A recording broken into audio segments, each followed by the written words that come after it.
Hey everybody! This is Death by D4, and welcome to my Q&A livestream for August 2021. I say Q&A livestream, but I have to start doing different live streams eventually, so in case we run out of things to talk about today, I've actually got some homebrew that I've been doing up for the last couple of months that we could take a look at, actually, if we actually need something to fill the air with. If you guys have actually been in my Discord, which I'm assuming some of you guys actually have been, you might have seen me actually poking around with those things for the last little while now, but it's at the point now where I've even, on my Twitter account, set some of it out, so it's at the point where at least it's worth looking at. And although I could selfishly make videos about my own stuff on my channel at any point in time, and I'm sure people would enjoy that, I feel like going over it now in a live stream would be pretty fair as well. But yeah. Hope everybody's having a good Saturday so far. I actually have a long weekend ahead of me. I took a Monday off, so that way I can actually recover a little bit. For some of you guys that may know, actually, I wasn't feeling very well for the last couple of days. I hurt myself being too crunched over my computer at work and almost made myself ill. Don't worry about it. It's all passing and stuff like that. I was just hoping to make sure to take care of myself so that way when I came here to do the live stream, I wasn't just in pain. But yeah, if you guys have any questions you'd like to ask me about D&D or whatnot in general, just type Q:, leave your question in the chat, and I'll get to it as soon as I can. Other than that, is there anything I can just randomly talk about that's D&D concerning? Not a whole lot, because like I've mentioned before, that the channel has gone into a lower state of activity right now, but I did do my Bloodborne one-shot that I've been long and due coming. And in general, I think that one-shot went over extremely well. Everybody that was in that game had a really good time, and it got the sense of really tense horror down really hard, and they all had a really good time and a really stressful time dealing with all of the threats that were being posed towards them. Blah, Mondays. Yeah, at least that's the day I'm taking off. I'm actually starting a new production run on Monday, so it's a good time for me to take a day off because I don't have to worry about anything at all until I come back. But yeah, the Bloodborne one-shot went over well. And actually, speaking of Bloodborne, I actually have finally played that Bloodborne board game that I backed on Kickstarter some millions of years ago. What would I have to say about it? That is a fun game. That is crazy fun. It's also crazy annoying to learn, but it's super, super fun. And it's definitely something that I'm never going to be able to get my family to join in at all, so I'm just going to do it with me and my fiance, and that's it.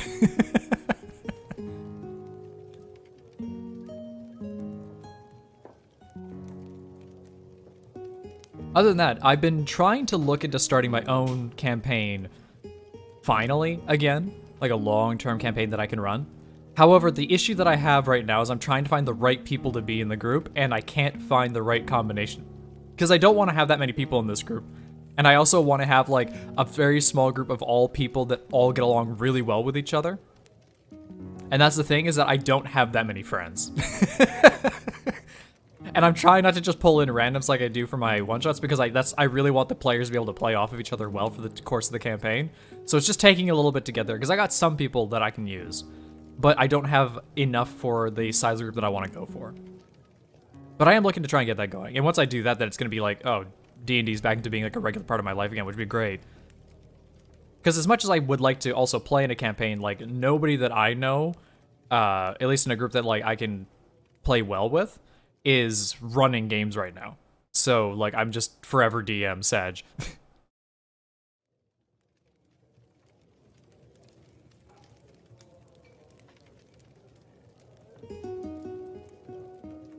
Is there really anything else I can go on about? My fiance, she has been playing in 2 campaigns right now. I may have mentioned this before. She's had one that's a long-term 5e campaign that she's been doing that's just more traditional 5e. And then she has a text-only one that she's doing that's actually 4e. She's playing a Fire Genasi Battlesmith Artificer in her 5e one, and in her 4e one, she's playing as a Wood Elf Ranger. I don't know if she has a subclass in that one right now. Indeed, Robin and probably the Bayo. Well, Robin, I definitely know I can include in almost any game that I have because he's one of my best friends. But he's also one of my mods as well, which is it shows favoritism. The only favoritism I gave him was getting him in my Bloodborne one-shot because I promised that I would run that game for him for multiple years, so I had no choice but to add him in. First question, What are your opinions on the next 3 books coming out? So the next 3 books coming out are the Feywild book, the Fizzbands book, and the Strixhaven book. Okay, so I've got some opinions about those ones. Actual hold up, people actually play 4E. Yeah, I think I believe, like, this is me being like my small bubble of shit and stuff. And by the way, I'll get back to the question in a second. I believe because Matthew Colville started running 4E games for himself after his live stream shows stopped because of COVID. I think that's gotten a trend of people to start playing 4E again that I've noticed, because a lot of people I heard that started playing 4E again happened around that time. So I'm just gonna assume it's because of that. Now, I will admit, 4E I do like because of the fact that it is like simplified gamist style, because it's very similar to 5E, except it's more gamey. But at the same time, like, you can also just take 5E and simplify it in the same general way, and it would be equivocally the same game, at least from the way that I could perspective as. I don't know a whole lot about 4E, other than the fact is that it feels more like a tabletop game than a role-playing game, I would say. Anyway, back onto the topic of the 3 books. The first one that's coming out is the Feywild book. Now, it's an adventure book, so I'm probably not going to care about it, because unlike the Van Richten's book, that book was a settings book, and that book I actually think is fantastic. So, like, it's got so much good inspirational material in it for especially running horror-style games. The Feywild one I know is an adventure. I've seen some of the art that's coming out of it, sort of like some weird quirky characters, and I've seen like the 3 hags that are going to be appearing in it, and the hags look fantastic, especially the one that's got like the marionette display happening inside of her body. It looks super spooky. And beyond that, we are confirmed that we are not getting the Hobgoblin of the Feywild race, which is great because there was literally no reason for that race to exist. Like, mechanically speaking, it was just a better version of Hobgoblin, which we didn't need. Not because Hobgoblin's good, by the way, it's just the fact that, like, we just didn't need another race that was the same as another one, but better. And then we are getting the Rabbit Folk, we are getting the Pixie, and we are getting... No, that's it, we're only getting that, I believe. Yes, we're only getting those 2 races in that book, because they're saving the Owl Folk for Strixhaven, which is weird. But the Pixie and the Rabbit Folk, I think, are both great additions. I mean, the Rabbit Folk, a lot of people who like those anthropomorphized animal players, characters, stuff like that, are gonna love rabbits. I'm sure that there are lots of people that are going off that. I just hope they change the jumping ability, so it's not like extending your jump by a roll of a d12, because everybody agrees that we live on a 5x5 grid mostly in that game, and doing that only works on tabletop games, which is stupid and annoying. And then there's the Pixie, which I think is fine the way that it is. And I know for a fact, because I've had people play as homebrew pixies and fairies in my games before. Oh wait, no, it's not a pixie, it is a fairy. My mistake. But either way, I think it's totally fine the way that it is. And I think people are really going to enjoy having that one. Other than that, I don't really know anything about the adventure that's going to be going into it, and I'm not likely going to care because I don't necessarily care about the pre-made adventures, but I'm pretty certain it's going to be a fun one, just only because the fact is I think this is like the only one that really dives heavily into Feywild. If any of the monsters that appear in the book as well end up being like super fun to look over as well, I'll try and like dip my nose into it and just try and learn what I can. Just because I'm curious to know about, like, mainly I'm actually interested in the Unseelie stuff that makes it into the book, because the Unseelie stuff is like the super dark, creepy Feywild nonsense, which is always great to look into. As for Fizzbands, I am going to be buying that book, and the only reason I'm buying it is because of the fact that it's got, like, you know, new subclasses, obviously, because it's going to have the Draken Warden Ranger, and it's going to have the Draconic Ancestry? Draconic Ascendant? Monk? And I've played, actually, with... I haven't had anybody play as the Draken Warden yet, but I've had somebody play as the Ascendant Monk. And the Ascendant Monk is fine. It probably will see some adjustments because, I mean, like, yeah, you can elementally change the power of your punches, which is great, but it doesn't make any of your punches stronger, and unless you're exploiting a weakness or avoiding a resistance, the punches don't actually do anything really more for you, at least until you get to higher levels. Because at higher levels, like, just like the rest of the monk class, the abilities scale really sharply. So you get like an AoE dot on your fire breath, you get a leaping that turns into like a temporary flying, and along with other sort of buffs to everything else that you're doing. So I mean, like, at higher levels, it does perfectly fine. I just don't know if they're going to change the 3rd level one to make it just a tiny bit better.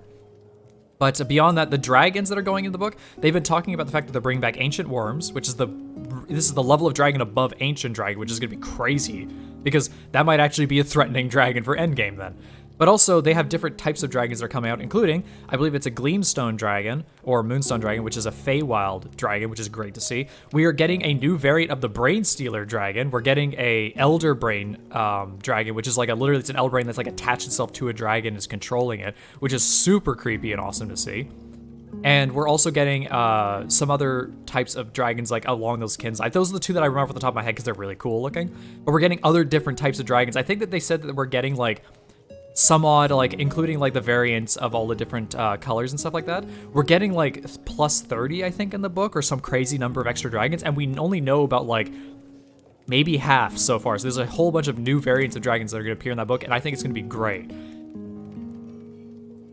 Casper, hey, welcome to the stream. And also for the last book is Strixhaven. Okay, Strixhaven I have some definite opinions on, because you guys know on my channel I don't go over UA. And Strixhaven is exactly why I don't go over UA, because it can just disappear and we never see it again. But also because the fact is it's really inconvenient for me to actually do coverage on UA when it comes out, because it's usually in the middle of the week, and without me not working, basically, I can't cover stuff like that quickly. That said, Strixhaven, we all know, had the 5 different classes of schools that were presentable, that were all multi-classed into every other class. So just so you guys understand, you could be like a bard, a sorcerer, a warlock, a wizard, and you could, within reason, because there were certain limitations, you could basically touch into any of these subclasses regardless of what your class was. So they were universal subclasses. And you would get different features at the levels that you were supposed to get subclass features. And in general, a lot of the features on there were like very mixed bag, I was gonna say, because the Prismari was trash, especially because it was like a wizard sorcerer frontliner character, and it didn't give you any material to be able to actually do that. It just gave you, hey, you can do these things in the front lines. It's like, that's great. Am I any more protected in the front line like a Bladesinger wizard is? No. Oh, okay, then it's garbage. Because the Prismari was actually one of the worst things I've ever seen. But then it had other things like, there was the one that you got the giant robotic stone statue that was your companion. There's also another one that was the Silver Quill, where you had the ability to inflict vulnerability on people to almost any damage type. And that is beyond insane. The Silver Quill one I did a build for. And I said, because you could take any spell you cast and change it to be psychic or necrotic damage, and you get to add your proficiency bonus to the added damage of psychic or necrotic, I think it was at least psychic, and you can inflict vulnerability on people, you could do the classic Evocation Wizard setup with Magic Missile to get an absurd amount of damage out on just a high casting of Magic Missile. You could deal over 200 damage to a creature using one spell. And it was Magic Missile at high level. That is beyond insanely stupidly overpowered. So like, I know from what the fact is that they've talked about it, because when they were talking about the other books, mainly the Feywild one was coming out originally, we ended up getting told what was going into the Strixhaven book. And what's going into the Strixhaven book is we're getting spells and feats. The subclasses are dead. So, thank goodness, because I didn't really want that to happen. And I even filled out the survey and actually said that, like, you know, this is a really weird thing for you to try and do, and I don't think this works. And it really doesn't, because a lot of people said that bards and sorcerers got screwed because their levels progression for their subclass are way more spread out than the other ones. And bards especially don't even get all of the subclass features. They miss one every single time. So it just really didn't work. Especially because a lot of people pointed out that Warlock gets everything at first level, and they also get added spells, which they don't normally get. They have expanded spell lists, not added spell lists. So like, the whole thing about like the balance between the different types of classes within all these subclasses was just insanely dumb. It just didn't work. And I'm kind of glad that they got away with it and they said feats and spells, because I can already tell without knowing anything about the feats and the spells that we're getting that that's going to work so much better for like touching into all your different classes. Is it kind of a shame that we can't get like specific subclasses for specific classes tailored to the different schools of magic? Yes, it's a shame, but they could still honestly do that, but they're not going to. Because, I mean, like, we could go like, oh, you could have the Silver Quill, but instead of it being applicable to all the different classes, it's just Warlock, for example, or something. But yeah, Strixhaven, oh yeah, besides we're getting the Owlfolk. I think the Owlfolk's a great addition. It's another flying race, it's going to be strong, but a lot of people were playing Aarakocras as owls anyway, and I think it's perfectly reasonable to have in there, and what I read in there supported the idea of the owl theming a lot, so very good for that one. Glad to see it in there. But I'm glad to see that we're getting feats and spells instead of subclasses in Strixhaven, because I think that's going to just work for the rest of 5e far better. I'm just scared because I have no idea what the feats are and what the subclasses are. And we could end up things that go like, oh, you just inflict vulnerability here, here, here, and there. And a lot of people are saying that that will completely ruin 5e if we have sorcerers or magic users that can inflict vulnerability and a team synergy that works around that. We are going to have monsters and bosses just die in like single turns. I wonder if the Fizzban book will complement the Legendary Dragon book from Jetpack 7. It might. I know the book that you're talking about, and I believe actually I backed one of them, I think. I don't remember. There was one of the Legendary Dragon PDFs that were online. I actually did back it. It was one that came with a subclass too, which was the Dragon Rider. I have it. I've read it like once, like over a year ago, and I don't remember anything from it. But I do remember there being really, really cool different variants of Legendary Dragons, including I think there was one that was like this dark swarm of like bat-like creatures that formed the body of a dragon or something like that was in there. Extremely cool stuff that was in there. And I think that some of the variants that we might see might mimic that kind of like creativity of design. This is quite the introduction for you to be joining into. Hey, welcome to the stream. But yeah, that's just my general opinion on the books that are coming out, because I think Fizzban's gonna be great. Feywild, I think, is something I don't really necessarily care for, but I think the races they're adding are gonna be great. And Strixhaven is going to be a huge gamble on whether I like it or not. I hope we're gonna like it, because it looks like it's gonna be something that I like. And I think the Alpha Oak is also a good addition to the game as well. Now, I will admit, personally, I'm not a big fan of Magic the Gathering, and I know almost nothing about it other than the fact of, like, you know, it's a card game.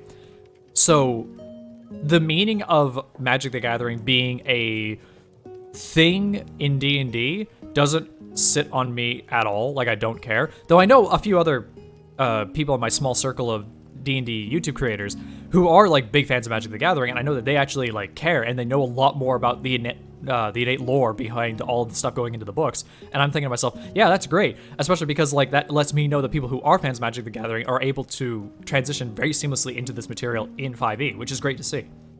However, I will say this, Wizards of the Coast, like, stop trying to get D&D players into Magic. I understand you're getting Magic players into D&D, but that's a lot easier to do. Like, getting anybody into D&D is a lot easier to do because it's a lot lower of a skill bracket and investment to get people into D&D. Because, like, the last survey that Wizards passed out, which was about, like, D&D players and stuff like that, half the survey or more was all about just questions about, like, if you were a D&D player, do you play Magic the Gathering? It was literally just an advertisement to get D&D players to get into Magic the Gathering, and it was, like, shamelessly stupid and beyond insane. Like, I will admit, I collect Pokemon cards, but I do it as a collective thing, and I also started collecting them because I put up a big mural with a bunch of like the anniversary year, I think it was the 25th anniversary year stuff put together in one of our rooms.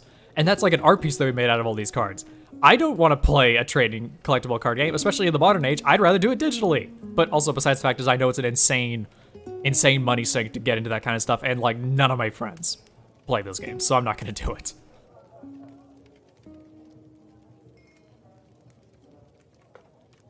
But yeah, like I someday see multi-class subclasses in 5e, but unfortunately Wizards of the Coast can't seem to get it right. No, not in this case, which is a bit of a shame. I think that the way that they're doing it by trying to make it so that way the subclass basically is reflected in feats is the best way of doing it, because most classes gain feats at the same appropriate level compared to each other, because there's a lot of levels where everybody just gets an ASI. And I think that that's a fair way to try and bring that in there, because it's a lot more consistent. Yeah, I do remember seeing the Magic the Gathering D&D cards. Like, I've seen people with Tiamat cards and other major characters. I think there's a Dritz card in there as well. So, I mean, at this point, it's kind of like, why not? More than anything else. It's kind of like, here's a really random thing to point out. For anybody that's been watching, like, the fighting game community, there's, Samurai Showdown just released a DLC character for their current game that's ongoing right now, and it's Baiken from Guilty Gear. And everybody I kind of knew looked at that and went like, oh, Baiken being in Samurai Showdown, that makes so much sense. It's like she's always been there. And I'm like, yes, exactly. It's stuff like that. Like, having D&D and Magic the Gathering kind of feels like something that belongs there, because you can take almost everything from D&D, just paste in the same universe as Magic the Gathering, and it would fit. It's not that misconstrued. It's not like it's like genre defining, like we have like a sci-fi and a fantasy that feels jarring to put the two of them together. Actually, it kind of reminds me of some of the stuff that came over from like the special events in Monster Hunter World, because I haven't played Rise yet, but Monster Hunter World had like, you know, Final Fantasy and Witcher 3, and like all that stuff just kind of worked, which was great to see. Anything that's not like super jarring as hell is really fun to see when it gets crossed over. think it's interesting how they're combining the two with Ravnica. Yeah, there is also the spell in Tasha's, which was, oh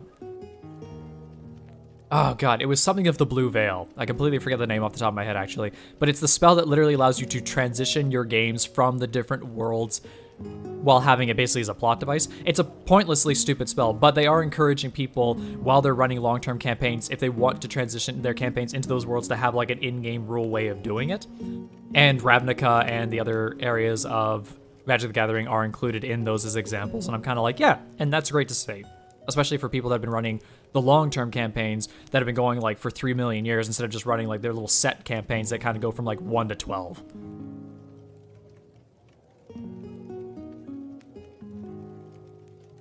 But yeah, just as a reminder for everybody else that's here, if you have a question for me about anything D&D related, just type Q:, list your chat or a question in chat, and I will get to it right away.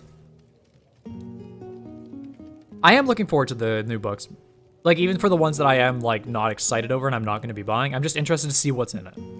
It's always good to see. The one thing I was a little bit, like, shook about was how close they were all coming out together. Because they're all coming out within, like, 4 months near the end of the year.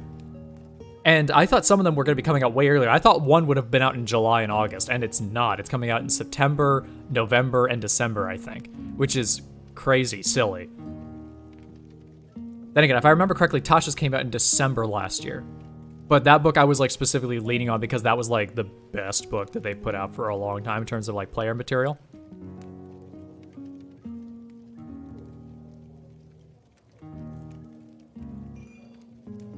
Just sort of like sitting back here as I try to look over a couple other things.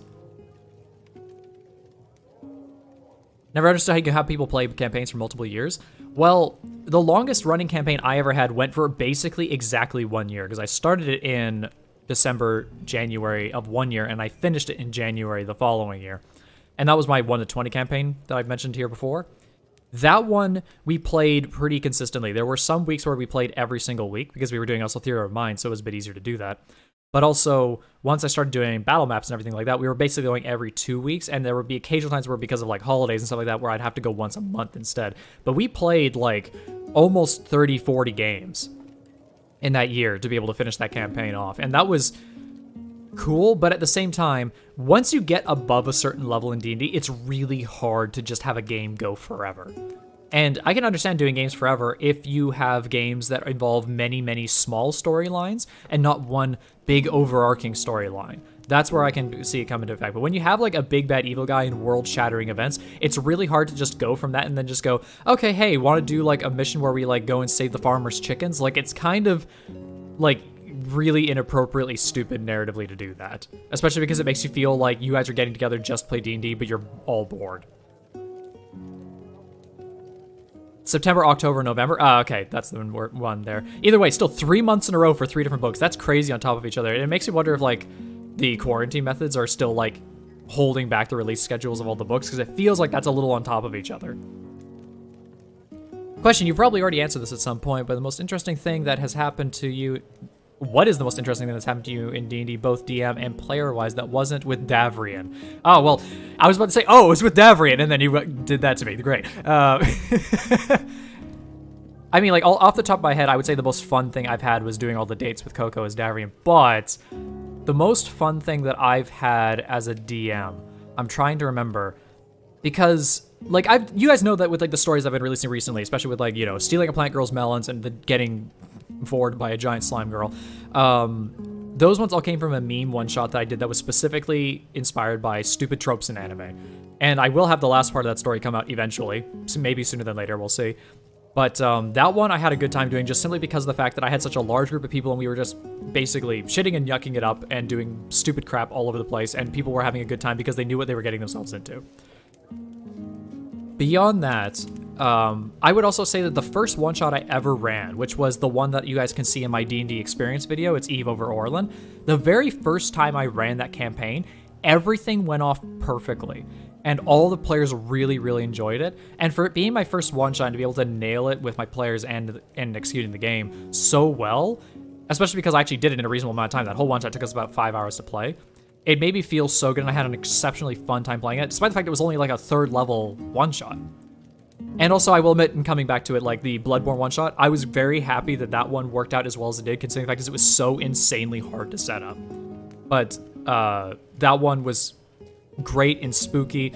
And to put it out, like, just point it this way, one of my players got super angsty and mad and super scared because he got Bagman kidnapped in the one shot, and ever since that moment happened, because it massively messed up his character, because he had to use a bunch of resources to heal himself off of the madness that he got, as well as the damage.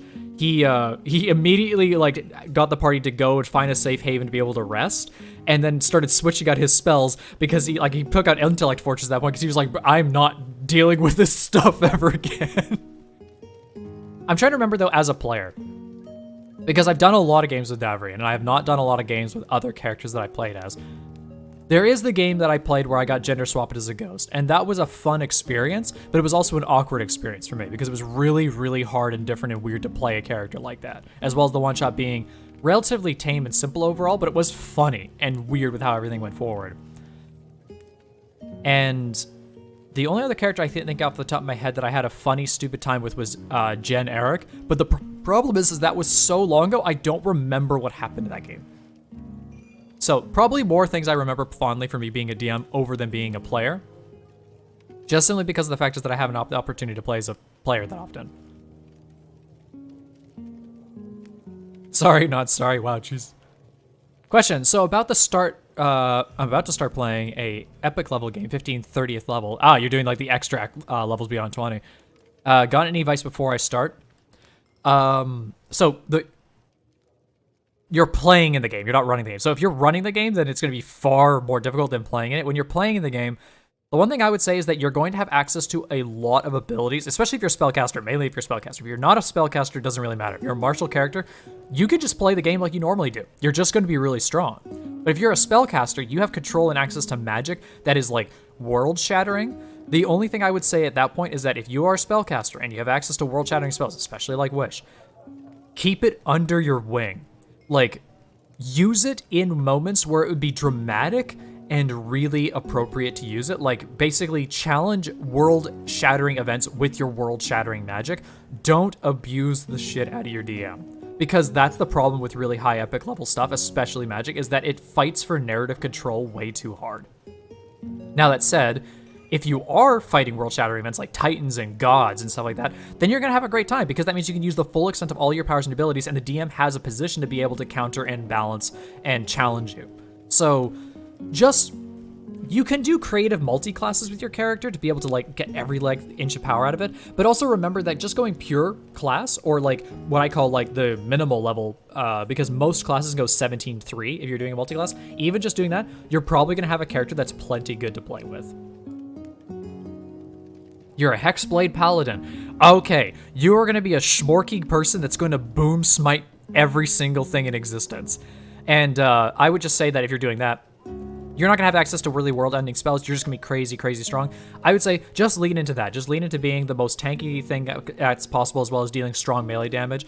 Don't worry too much about like having an answer for every single situation. You are going to have players in your party that are also going to have answers to the situations that not necessarily you will have access to. So just lean into what you do strongly. And that means that when you do your job, you're going to do your job exceptionally well. And you're going to have a lot of fun doing that. Boom spiting people is going to be a lot of fun, especially when you get up to high levels, when you can just go, oh, is this a fiend too? Bonk, and it just gets sent back to the Shadow Realm in many different pieces.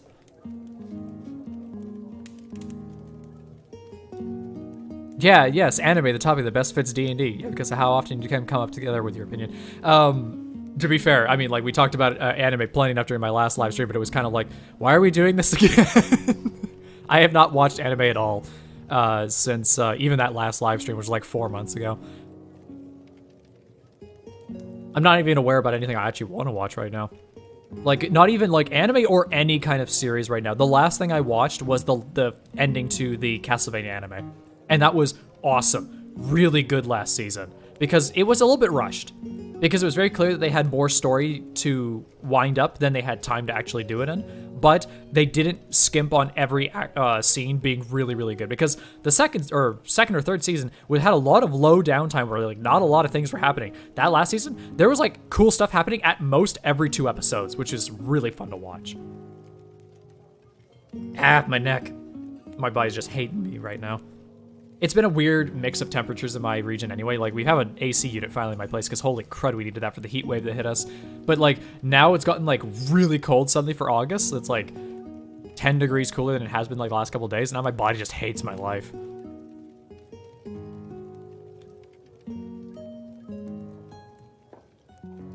I will admit, I'm not super familiar with the homebrew materials that come out that are the plus level 20 games that can go for D&D. I've seen, like, the stuff that's in the official modules, though, which is kind of like the epic boons thing, where you can get, like, slight bonuses to your character or temporary bonuses to your character that are really powerful in order to justify basically gaining a level at epic levels. You get just a temporary boon. But nobody likes those, and I understand why. Because everybody just wants to be able to level up their character infinitely. And, like, I've been playing Final Fantasy XIV again, like, somewhat in the background with my fiance, because she got into it during her time off. And I will admit, like, every time that they have a new expansion, they add 10 levels to the character, and, like, I play Ninja. And, like, level 70 to 80 Ninja, they add, like, nothing, basically, to that character. They give you, like, oh, like, one slightly stronger ninjutsu you can do, and, like, the ability to just, like, 1.5 your auto attacks, or your melee attack speed. It's like, I see. And, like, basically everything else is just a slight passive boost to, like, everything else that was in the kit already. So it's like, yeah, even at that point, you start to run out of things you can tag onto your character. So I kind of get why epic levels are a bit hit or miss, depending on which one you look at.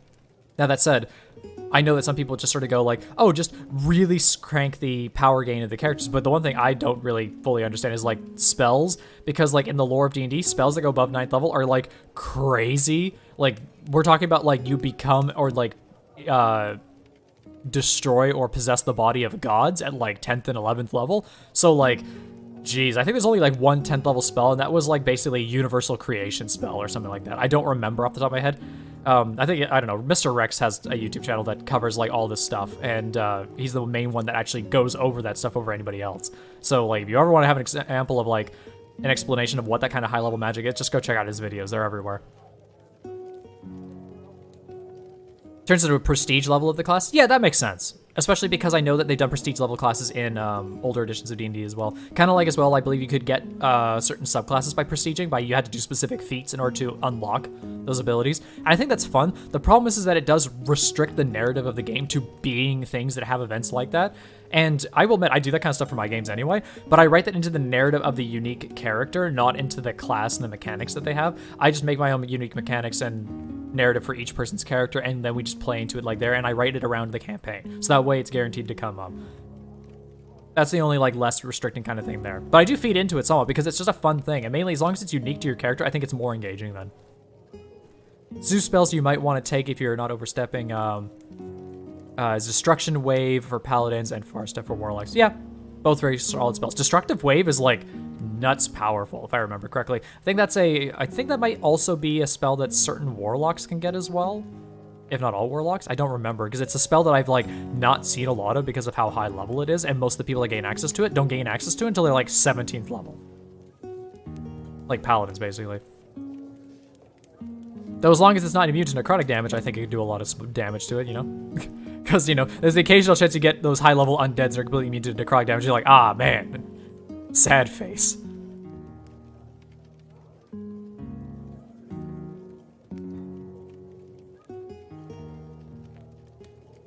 So at this point, because we're getting close to around half an hour into our live stream here, and since the questions aren't coming in super crazy fast right now, what do you guys say to me going over some of the homebrew that I've been working on the last couple of months, just to give us something to just ramble on about and stuff like that. And of course, anytime anybody asks me a question, I can still answer it from there. But right now, I think it might be a good time to just go over this kind of stuff. Just sort of go like the mentality of like kind of the fun stuff I've been working on in the background here. Also, for those of you that are fans of Davrian and Coco, because I know those people are actually people that exist in all of this, somebody asked me back during my first live stream ever, like the idea of having a patron warlock that was for Coco. And I actually did genuinely make that. And it's not a joke. It is actually a serious subclass. And to be fair, I actually kind of like it. It's not great, I don't think, but I do quite like it. I think it's absolutely playable. But you could definitely go over there as well. Also does radiant damage too. Oh, okay, so I'm not remembering the spell entirely then. At least it if it does radiant and necrotic, as long as it doesn't switch to, it's not like a combined spell, you're not losing half your damage then. Kind of like, you know, bludgeoning and fire for Meteor Swarm. Here's a question. So related to Hades, I've talked about it before, I'm just wondering what sort of punishments I should use after beating up the final boss. Opinions. That's very much kind of like a how do you want to do this kind of moment, I would say. And the other thing is you don't want it to be a long and prolonged punishment unless you're playing an evil character. Then, you know, torture is definitely something you can get into as an evil character. Because, like, let me put it out this way. It does not matter how you justify it as a character. Only evil-aligned characters will torture somebody. It's just the way it is. Like, that's an act that only evil-aligned people are going to justifiably get away with doing. No good-aligned person can get away with torture. But it's very much just a in-the-moment kind of thing. And at that point, it's like, what I would say if you want to do like quick little things, go look up animations for instant kills from Guilty Gear or fatalities from Mortal Kombat or Killer Instinct, things like that. They have like creative ways of how they use the character's ability and stuff like that to do like really graphic kind of like dismemberment and destruction of a person's body. Look at that stuff. That might give you some ideas of like quick flourishy kills that you can use. Because to be fair, like, D&D is anything but a non-combat focused RPGs, which means that stuff will happen. Oh yeah, I could definitely talk about the homebrew stuff. Radiant or necrotic damage. Yeah, for the confusion. Okay, that's good then. So you can choose the damage type and then you're not screwed. Because yeah, if it was both, then it's kind of like Meteor Swarm, like Ur said. So that if you lose half the damage, that which is super bad. Oh, talking about the game Hades. I don't think that kind of like punishment exists in the game that I'm aware of. Then again, I mean, I could just be the fact that I'm mashing through it. But hey, let's start off with a quick look over this homebrew thing that I did. I actually posted this up on my Twitter account recently, so you guys may have actually seen it already, but let's take a look at this here. So I've talked about this somewhat recently in my channels and stuff like that before. I think I've even mentioned it recently, is the fact that there are damage cantrips for all schools of magic except for 3. And as a creative outlet, basically, just to burn some time, and I was just curious about it, I wanted to create damage cantrips for all of the schools of magic that didn't actually have any. Those were Illusion, Abjuration, and Divination. Now that makes sense, right? Illusion makes sense that there's not a damaging cantrip, especially at low levels. Abjuration is protection magic. It makes sense it doesn't have a damaging one at low levels. And Divination, that's prophetic magic. That makes sense that there's not a damaging cantrip at those levels. Now that said, it was weird to me that they didn't have these options anyway, just because the fact is that they had even like one cantrip that did damage for all the other schools of magic, at least one, even for ones that were a little bit like out there on the limb of things. But coming up with some of these designs was absolutely just driving me insane. For the first one here, we have Fright, which is the illusion cantrip that I have, which is going to look very similar to a lot of another cantrip that I am very famous for not liking on this channel. Cast time 1 reaction when you see a creature take an attack roll against you. It has a range of 30 feet and uses somatic components and a material component of a spider's eggs. It's instantaneous. You target the triggering creature and assault its senses with a terrifying phantasm. The target must succeed on a wisdom saving throw, take 1d4 psychic damage, and have disadvantage on the triggering attack roll. The spell has no effect on creatures that are immune to the frightened condition, and the damage increases with a d4 at every set level for bards, sorcerers, warlocks, and wizards. You're going to be staring at that and you're going, that's just Vicious Mockery. And I'm like, yes, but you notice the main difference between this spell and Vicious Mockery? This one works auto-reaction. And you know what I think? That makes it infinitely better than Vicious Mockery, because you don't have to spend your entire action on your turn to then do a really small amount of damage with a very minor effect. Because this one's a reaction, and you use it on only one attack, it literally does the same effect as the Vicious Mockery spell. The other thing is the fact is that you're using it when the attack happens, which means that you get to control which attack it's applied to when it happens. You get to make sure that when you do it, it actually will affect an attack, and the creature just doesn't not attack on its turn or do a different ability that's a saving throw ability. So basically, you're guaranteed that you will get the mileage out of the spell, even in return for the damage. The only caveat is that it doesn't have any effect on a creature that's immune to frighten. And I think that's perfectly fair. And the other thing is, like, this to me is basically the equivalent of you don't have to say anything. You just do like a quick hand gesture with your focus component, and then suddenly, like, you know, like those cheap jump scares in horror games, is like something flashes in front of the creature's eyes that like screams and assaults their senses and just like drives them back. And that figment of the fear flashing across their eyes is enough to cause their attack to sway. So I think that, like, I genuinely really like that spell, and it just makes Vicious Mockery into a spell that I think is not a complete waste of time. I think it's absolutely worth taking. The only thing is that on a Bard, it does fight for your reaction, which you do want to try and use for a counter spell whenever possible, assuming that you take counter spells. So, like, all those kinds of things I think are perfectly reasonable to balance it out there, but I think in, like, the general use, especially at lower levels, Fright is far better than Vicious Mockery, at least in terms of its application. Next up here, even though it's like technically in the wrong order because this is double columns format, we have Repel, which is your Abjuration magic. Now this one was the hardest one to design by far because if you look at first level Abjuration spells that deal damage, it's really hard to come up with an Abjuration spell that would protect you in any meaningful way and deal damage and not rival the power of a first level spell. So like this was extremely hard for me to try and figure out, but I think what I've come up with works. And it's basically a alternate version of the other AoE cantrips. One reaction which you take in response to taking damage from a creature that you can see is a range of self within a 5-foot radius, verbal and somatic, and it's instantaneous. You release a burst of protect magic from your body. Each creature within range other than you must succeed on a strength saving throw or take 1d4 force damage and be moved in a straight line 5 feet away from you, scaling with each of your additional levels for sorcerers, warlocks, and wizards. I debated some other classes as well that could get this as well, but I really felt because of the force magic tie-in, it should just be those ones, especially because they're the ones that get the most out of having it. Repel for me is like the best get off me spell I could think of, where it just knocks them back for a tiny bit of damage and gets them away from you, and it even uses a strength saving throw, which is not commonly used. It makes perfect sense for basically shoving spells like this.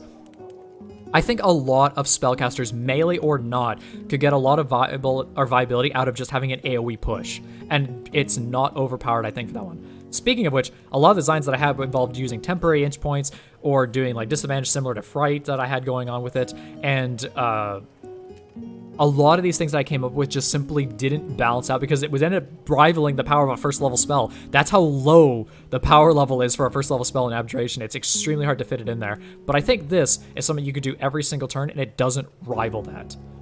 At least not entirely, especially because, like, you know, Armor of Agathis is like the cold damaging armor that you get for Abjuration spells. That specifically was a spell that made it really hard to try and compete with other certain things. All right, cool, time to use Fright to make a FNAF-themed sorcerer. Yeah, absolutely, stupid stuff like that. And then we have the last one. This one here I actually really like, and I think it's hysterical because I think everybody agrees with me. The Divination cantrip I came up with is just True Strike, but it works. It is based off of all the different melee weapon cantrips, which are like the Booming Blade, Green Flame Blade, all those ones like that. It's called Guided Blade. On your action was a self 5-foot radius, somatic and material with a weapon that's worth at least 1 silver piece, same as all those other ones, instantaneous. You brandish the weapon, use the spell's casting, and make a melee attack against one creature within 5 feet of you. If the attack misses, you can re-roll the d20 and you must use the new roll. Spell's damage increases as you reach certain levels, with the base damage increasing by 1d8 every additional level. It's usable for like clerics, sorcerers, warlocks, and wizards. I debated artificers, but I felt that you could just magic initiate to get off of a wizard then, especially because like artificers could just have it, but I felt that because it's guided and it's divination magic specifically, even though like I know artificers get guidance as a cantrip as well, I felt good just keeping it on a lower amount of classes and stuff like that. Because I also want to make it so that way like taking magic initiate's good as well. Otherwise this would be on everybody's stinking list. Also, I always keep in mind that as long as there is a version of the cantrip that is wisdom, intelligence, and charisma, you can magic initiate to any class then, and it works. Anyway, this spell is not just you gain advantage on your melee attack rolls and they deal more damage, because if that were the case, it would be busted. It specifically is when the attack misses, you re-roll the d20. And there are other abilities that work like this, but I'll explain roughly what that means. You roll the d20.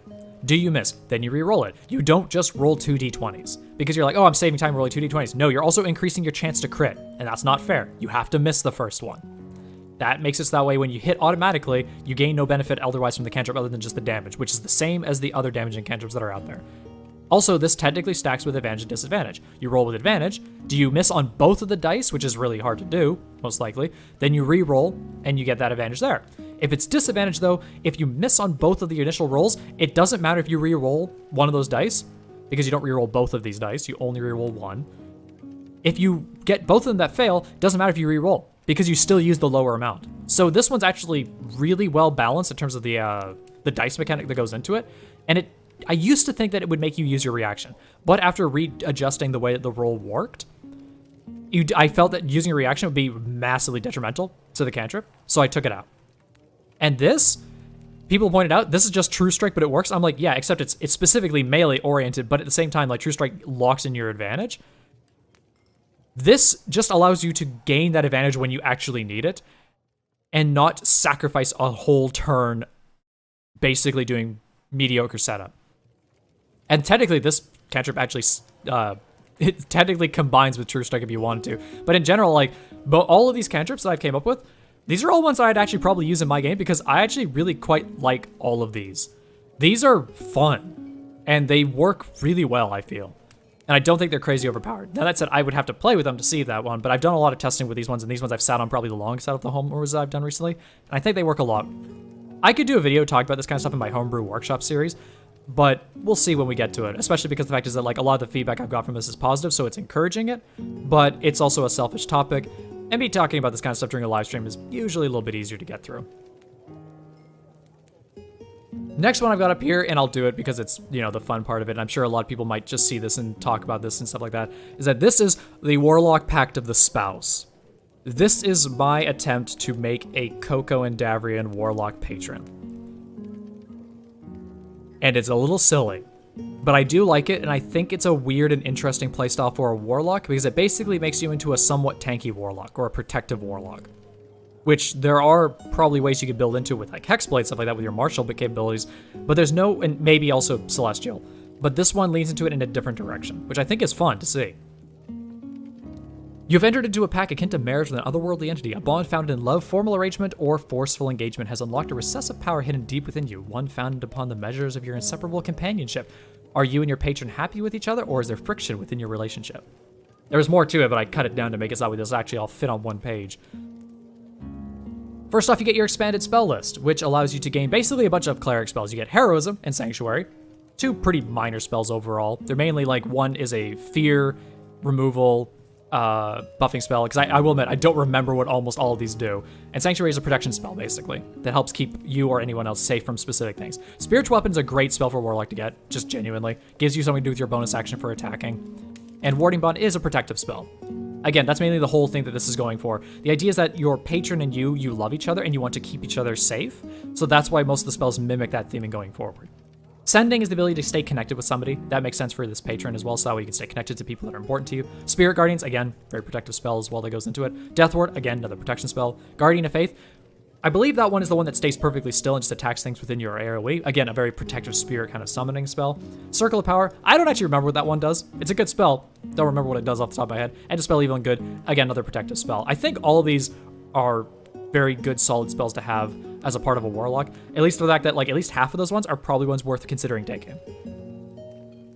Also, at first level, you get Beguiling Talent. Your use of vertible language grants you an edge during conversation. As a bonus action, you can make a Charisma, Intimidation, or Persuasion check against a creature within 30 feet that isn't deafened or incapacitated, contested by the target's Wisdom Insight check. If you succeed, the creature becomes charmed if Persuasion is used, or frightened if Intimidation was used, by you until the end of your next turn. When you reach 10th level in this class, the creature becomes charmed and frightened by you, regardless of the skill used. And you can use this feature a number of times you go through your proficiency bonus, recharging after a long rest. That is mimicking very similar to the Swashbuckler Rogue's ability, where they lock an advantage against one target when they use a similar charisma check against the person's insight. This one in particular is very similar to the Arcfey Warlock's AoE Charm and Frighten, I believe, except that they get it once per long rest, I believe. This one gets you a single target for the same duration, and instead of it being against your spellcast save DC, it's against your skill. The reason why it's skill is because this is meant to be the fact that, like, you are as a part of a person who is in this relationship with this otherworldly entity, you are a charmer. Heroism gives temporary hit points that equal to your spellcast modifier. Yeah, that's also really nice to have receive as well. It's another protection spell, and then forgot about that part. I've only had somebody use Heroism like once ever in any of my games, and I was like, oh, it's a good time to use it. But yeah, this one here, you use the skill because the fact is it's supposed to be a skill that you learned as a part of being a charmer with your person in your relationship. Because to be fair, if you're in a healthy relationship with somebody else, likely the thing is you're going to learn how to be a better person, and being able to mince your words correctly is part of that I'm trying to lean into. Especially because the fact is this ability becomes far easier to use as a skill than a spell save DC, because you can invest higher proficiency and expertise into those skills to make the actual DC much higher and your rolls much higher. Of course, they can do the same thing with their Wisdom Insight check, but that's pretty hard to come across a creature that has that. Either way, being able to lock in one target with Charm and Frighten basically means that you can use Charm to keep yourself safe from one target, because Charm means that they can't actually attack you, and Frighten means that they debuff their abilities to be able to harm other creatures while you're within sight of your vision, which is helpful if you're trying to protect other people. And that's why I think it's a pretty fun one to put in there, as well as the fact is that, like, yeah, you get the verbal language in there, and it's not an innately magical thing, it's a skill that you learn as a part of your patron. And to go along with that, Solicited Expertise. You've acquired a skill to your skills to your patron's liking. You gain proficiency in any one skill in artisan tools of your choice, and your proficiency bonus is doubled for any made check using the chosen skill and artisan tool. That means you just gain expertise in something that you pick for your skill and your artisan tool. Now, to be fair, a lot of people might be thinking, like, well, are you going to just take Intimidation and Persuasion? It's like, yes, and also the reason I made it so that way it was a tool and a skill is that way you didn't just default to taking Intimidation and Persuasion. You'd have one that you're more catered towards. So, assuming you're going to likely take that so that way you can use it more effectively, Intimidation, Persuasion, that makes a thing about a statement about your character. Are you somebody who is having a grading relationship with your patron, or are you somebody who's actually having a healthy one?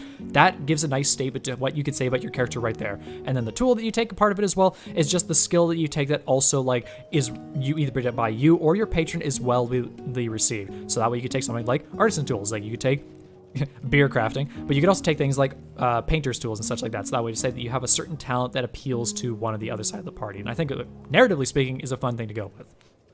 Otherwise, very minor ability to receive overall. It just feeds a little bit into this one up here, just simply because of the fact that you can use it. At 6th level, you get Regal Will. Your desire to impress your patron has strengthened your resolve. Like I said, a lot of people, I'm not good at reading live. When a creature makes an attack roll against you, you can use a reaction to impose disadvantage on the roll, and if the attack misses you, you can gain a number of temporary hit points equal to 1d10 plus your Warlock's level. Then you use up here. In addition, when you use this reaction, your concentration cannot be broken as a result of taking damage at the start until the start of your next turn. Use this feature 9 times equal to your proficiency bonus, regaining all uses after a long rest. So, this is very similar to the Great Old One Warlock's ability, where you impart disadvantage on incoming attack roll, and if it misses, you gain advantage on your next attack roll. This one's more protective-oriented. Use your reaction to put disadvantage, and if it misses, then you get the temporary HP. Some people might think, why don't you get the temporary HP and the disadvantage? Well, you're double-dipping into the same thing there. You're reducing the damage and reducing the likely chance to hit. So no, in this one, it's more of the fact that you're trying to impress your patron, so you gain the benefit when you impress them, which is when you dodge the attack. That's the way I'm going off of it, like narratively speaking. You gain a decent amount of temporary hit points, because, you know, this scales pretty well with you into later levels, because it gives you basically a full hit's worth of protection when you do the ability, at least in conjunction to the level that you're already on. And in case that's not of any value to you whatsoever, and the attack hits you anyway, you at least get the benefit of maintaining your concentration on your spells. So this, even if the attack hits you, you still get this effect. And this alone, just to be able to proficiency bonus long rest, just ignore losing concentration, especially because a lot of these spells over here are concentration based. That works pretty well for a Warlock, especially because this one here has abilities later on that work well to maintaining a concentration. And I think that this works pretty well. I don't know if it's 6th level appropriate, but hey, it's there. Speaking of 6th level, Unwavering Mind. This one's funny. Your mind's protected by continual thoughts about your patron. You have advantage on saving throws made against being charmed and frightened, and creatures cannot telepathically communicate with you unless you allow them to. Basically, all you think about is your waifu. You have advantage on save throws against being made charmed and frightened. That's okay to have at 6th level. If I made this at 1st level, that'd be mad overpowered because you could dip into that very easily. And the ability to be not telepathically communicated unless you really want to, that's really niche, but that also is just kind of funny. The fact that, like, you are so obsessed with your patron, whether you like them or not, like, your mind is just constantly flooded with thoughts of them, that you just can't really think about other people. In this case, like, if you're playing this kind of Warlock, you are definitely not going to be playing as a Charmer Warlock that goes around sleeping with a bunch of other people, because, like, you were just, like, really locked into your patron at this point. Undying Devotion. This used to be the higher level feature. I swapped them around because I wanted to give the more ulti ability to the higher level one. Your devotion to your patron is now strong enough to save you from death. When you drop to 0 hit points, you can thereby fall unconscious. You regain 1 Warlock spell slot, half your hit points, and immediately rise to your feet. You can do that once per long rest. It's very similar to the abilities that are like the death saves from the other classes and subclasses that you can gain as well. However, for this one, I specifically gave you the Warlock spell slot back just so that way it wasn't too underpowered. Because just being able to live at half your HP is very good, but it's also not going to really help you out all that much, especially being able to turn the tides against your battle again after that point anyway. Especially because it's also more free. And a Warlock spell slot is a little bit more limiting in the fact that it is only a 1 to 5 spell slot, and you have a limited number of them already, which means if you haven't cast any, you don't really gain anything back from using this, as well as the death protection. However, all said and done, I think that's a pretty fair power gain in return for like a once per long rest ability that also saves your life. And half your hit points in a Warlock, isn't a small amount. You're not a D6 hit points, but you are a D8, so I mean, like, getting a good amount back that way. And then finally, Unbreakable Vow. Your patron's commitment to protect you can now manifest as a barrier around your body. As a bonus action, you exude an aura centered around yourself, ending after 1 minute if you're ever incapacitated, or if you willingly move on any of your following turns. That requires you to spend movement. We'll get into that later. While the aura is in effect, you have, and all friendly creatures within 10 feet of you gain the following benefits. They gain resistance to all damage. They gain proficiency in all saving throws, and you are immune to the charmed and frightened conditions. You use this feature once per long rest. So this is your aura of protection basically for warlocks, and this one is a very good aura of protection because of the resistance to all damage and the proficiency in saving throws and immunity to charmed and frightened. It only affects people within 10 feet, so even paladins at higher levels are going to have a bigger radius than this because they go up to 30, I believe. But it only works for 1 minute, so 10 rounds of combat. If you get incapacitated, it immediately ends. And also, if you move, or on your turn, it also immediately ends. So that means you have to stay still, which means that you have to basically, you want to layer it up with your concentration spells, and then you can make one area of your combat, especially if it's a small, tight area of combat, really hard for your enemy to be able to do anything with him. But also the fact is that you have abilities that allow you to teleport. Teleporting does not expend movement, which means that you can actually technically use teleport abilities to be able to move this AoE around. That is the only thing that I'm like saying, like, technically, like, why you willingly move on your turn, which means if you get shoved by anything, it doesn't end it. And also, if you use the teleport, you're not technically moving. You do move in the world, yes, but it does not spend any of your movement to do it, therefore you're not willingly moving. So you can actually put this on like a Hexblade. You were doing something like a Pact of the Blade Warlock specifically, I mean specifically on this, not Hexblade, and you wanted to be able to Hex somebody and then keep moving after it, because this also doesn't use your concentration. You can layer this up with somebody with Hex, concentrate on that, and then put this ability up, and then you can use your Relentless Hex to be able to chase them down repeatedly, so that we can keep this debuff on top of anybody who's close in against the enemy, despite the fact that they're running away out of its reach. That makes it a pretty usable ability. Now, is it broken? I don't know. That's why I moved it to 14th level, because it felt like it could have been a little strong at 10th. But at 14th, I feel like having a high level ability at that point is very usable.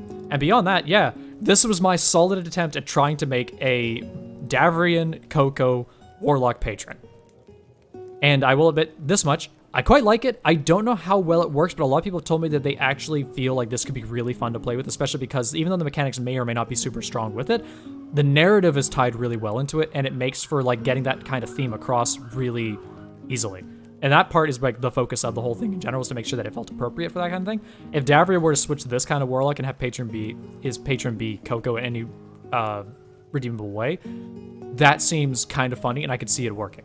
At least with the new Davrian, the one that actually is like, he actually takes his role as his significant other to Coco seriously. You know, before that, he was just a little bit of a schmuck, but that was the whole point of his character. Admittedly, to calling it Pact of the Spouse is takes a little bit to get used to. My fiance hates the name. She thinks it's stupid, but I mean, like, I don't really know what else to call it, so that's what I've just called it for right now. She's literally behind me saying it sounds stupid. But yeah, these are those ones between that and the spells and this were basically the homebrews I've been working on in the background just for a little while now. And there are two other ones that I have. I'm actually wondering, especially because there's not too many people in today's live stream as well. The other two ones I have, and you can see them at the top of my screen, are monk subclasses. Is there anybody in here who hasn't seen them in my Discord? Because I actually did these two relatively recently. That would be really interested in seeing the two monk subclasses.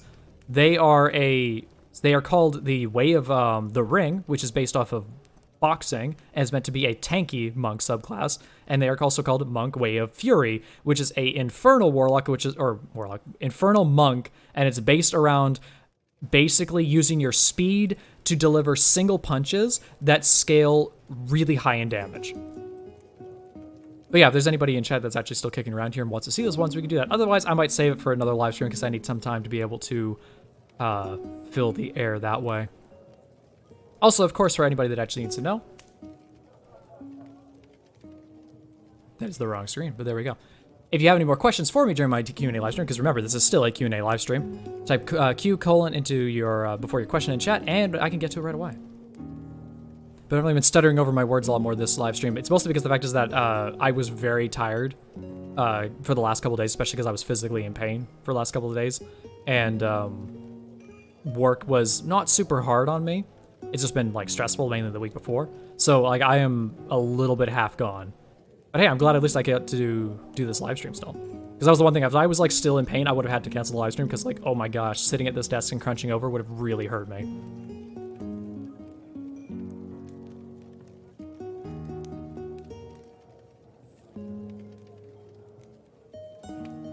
For anybody that's actually going to come up with questions in the background, I'm trying to think about anything else like D&D really that's happened, because it's been a slow period of time. Because the last thing that came out that was of any significant consequence was Van Richten's, and that was back in like May or June, if I remember correctly. So it's been like 3 or 4 months with absolutely nothing coming up for D&D. The only significant news we got was the stuff that was going into the new books, which is, we've already gone over this live stream, along with the fact that like the main biggest thing was the fact that Strixhaven is getting completely redone. So there's not a lot like to talk about that way, which is unfortunate.